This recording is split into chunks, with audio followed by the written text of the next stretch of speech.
Hey everyone, SweetJohnnyCage here, back with another guide for Final Fantasy VII Rebirth. This time I'm going to show you how to complete the classified intel Winged Lacertilian of Yore, which is for the world boss Quetzalcoatl. I did this with Cloud at level 19, so I did it pretty early. I didn't realize that this was required for the later quest, or the side quest called Where the Wind Blows. So I did it pretty early, so you could do this a lot later and probably have an easier time. The most important thing for this combat build is Ice Materia and the Shiva Summon. Quetzalcoatl is weak to ice, and Shiva can just make it rain ice pellets and deal a lot of damage, and most importantly, a lot of pressure damage. So make sure when you're starting out you assess, this way you get it into your bestiary. But doing this at level 19, it took me quite a while. Some characters got close to death, but I did it in the end. I will warn you, this is all a little rough in terms of combat, just because I was still learning it at this point. Hopefully my future boss guides go a little bit smoother. Once you find 4 life springs, you'll be able to come to this area and summon the boss, Quetzalcoatl. Right off the bat, I recommend building ATB with whoever has the Assess Materia in your party, and you want to assess right away. This way you get the bestiary entry for yourself. The more enemies you assess, the more battle intel for Chadley, so just assess everything you come across. It only takes 1 ATB, and it takes 2 seconds at the start of every fight. In the assess, you can see that it's weak to Blizzard. It has some lesser resistances. Poison will work on it, but it's kind of a waste just because you're about to see how much extra damage ice does in this fight. So once you have enough ATB with whoever has the Ice Materia, go ahead and cast Blizzard. You want to make sure that you cast it after the boss runs away because it will come to a stop. Otherwise, if it's moving around, chances are the ice will not explode on the boss, and then you won't get the pressure. So keep in mind that Blizzard acts the same exact way as it did in Final Fantasy VII Remake, in that it does a little bit of damage once it comes out, but then you have to wait an extra second or two for it to pop, and then that is when the bulk of the damage is done, as well as the actual pressure damage. So make sure you are not using Blizzard while the boss is on the run, otherwise it is a total waste. Alright, so just keep casting Blizzard. As you saw there, I didn't realize it was about to move, and the thing that I said was going to happen, happened. I am doing my best to stay away from the boss as best as I can. When it does prey, it will run after whoever it's targeting. Fulmin, it will target somebody at random. It doesn't always seem to be the focus, and it will just shoot a lightning orb at them. Luckily, I was able to cancel the Electrify ability, but that is more or less just an AoE lightning attack. So when you see it happening, you want to just try to get away from the boss. But as you can see here, Blizzard is just staggering the boss super, super fast. And since the boss went down from a full stagger, you can see the summon meter is beginning to fill. And then we are basically just going to keep dealing damage to the boss as best we can. It doesn't say staggered for long, but our key here is just getting that summon meter going.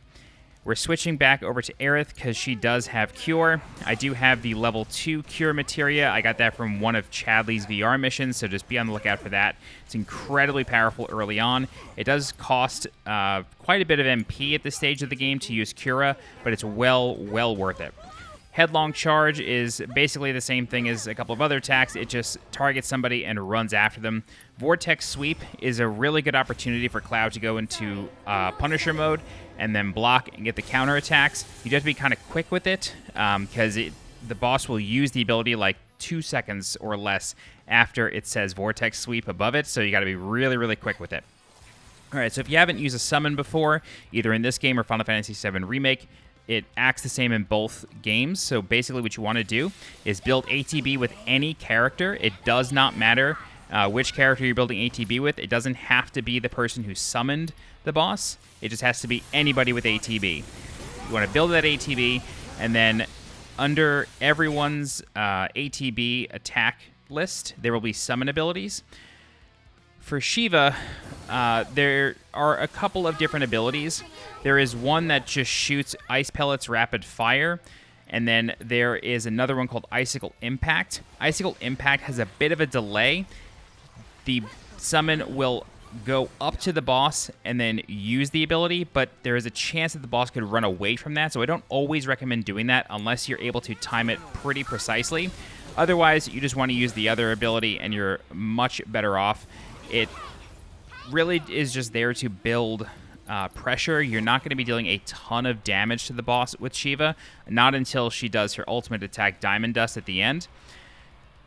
Here, I am going to cast Planet's Protection with Aerith. Thanks to using the synergy abilities, I was able to level up her limit break. That's why I have that accessible, even though normally it would just be Healing Wind. Planet's Protection gives your party invincibility to physical attacks for a certain amount of time. It's a pretty long duration. As you can see here, like the shield icon underneath each party member, it's turning gray pretty slowly. We have the boss down to half health, and that's basically going to last almost the entire rest of the fight. So using your synergy abilities as often as possible allows you to build up that limit break. It's really, really, really, really helpful. I cannot recommend doing that enough. As you can see there, that was Heavenly Strike. That would not have hit the boss if he had started running just a second sooner. So that's one of those abilities that you got to be really, really careful with. Here is Diamond Dust. This ability is the summon's ultimate attack that she will do after the meter runs all the way out. This is just an automatic thing. All summons act this way, at least so far in the game. I don't think they've changed anything in Rebirth. But because of all that ice damage, we get another full stagger on the boss. We don't really have anything at this stage of the game to build the stagger percentage unless you're using Tifa. That's how it was in Remake. I haven't really used Tifa in Rebirth just yet myself. But we are just going to keep wailing on the boss, employ the same exact strategy, use ice materia as often as you can. From here on, I'm mostly just using Aerith to try to soul drain the boss. This is giving me back MP. I'm doing this because I felt like my characters were going to start taking a lot more damage, and I wasn't going to be able to heal it quickly enough. And I don't really rely on items in these games. I try to rely more on the magic.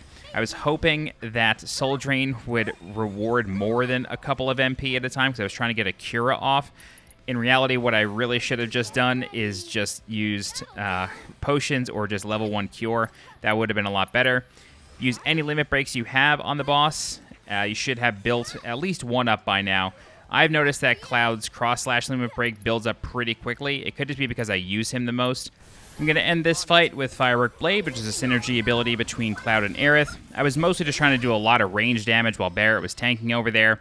But in any event, the boss goes down, and you will receive a bunch of XP and a bunch of SP, and you will also receive, most importantly, Quetzalcoatl's Talon, which is used to transmute the Windmill gear, which is needed for the side quest Where the Wind Blows. You'll get that once you complete the other side quest, Livestock's Bane, at Oliver's farm in the Grasslands. In order to learn how to transmute the windmill gear, you have to do the excavation intel number 1 at the Bygone Settlement within the Grasslands. That is the Chocobo digging game at that excavation intel area. And one of the things that you dig up is a transmute chip to create the windmill gear. So this boss, Quetzalcoatl, has a lot of implications and a lot of branching effects once you kill it. It opens up the ability to complete a bunch of other side quests and get all the stuff done in the Grasslands. So doing this early is not a bad idea. You kind of get it out of the way, and having the ability to transmute the windmill gear makes it so you can just kind of go through the rest of the side quests without having to worry. And it's also pretty much near calm, and you only have to find 4 life springs to get it. So I recommend doing it pretty early. The boss isn't that hard once you know to use ice. But that's it. Alright, if you have any questions, please feel free to leave a comment. I'll do my best to help you out. If you're looking for more guides for Final Fantasy VII Rebirth, please subscribe to the channel so you get alerted when new guides go live. If you're interested in supporting the channel monetarily, please consider becoming a channel member by clicking the join button below this video. You can also leave a super thanks by clicking the heart icon below this video. Don't forget to join my community Discord. The link for that is in the description below. As always, I'm SweetJohnnyCage. Thank you so much for watching, and I'll see you next time. Bye-bye.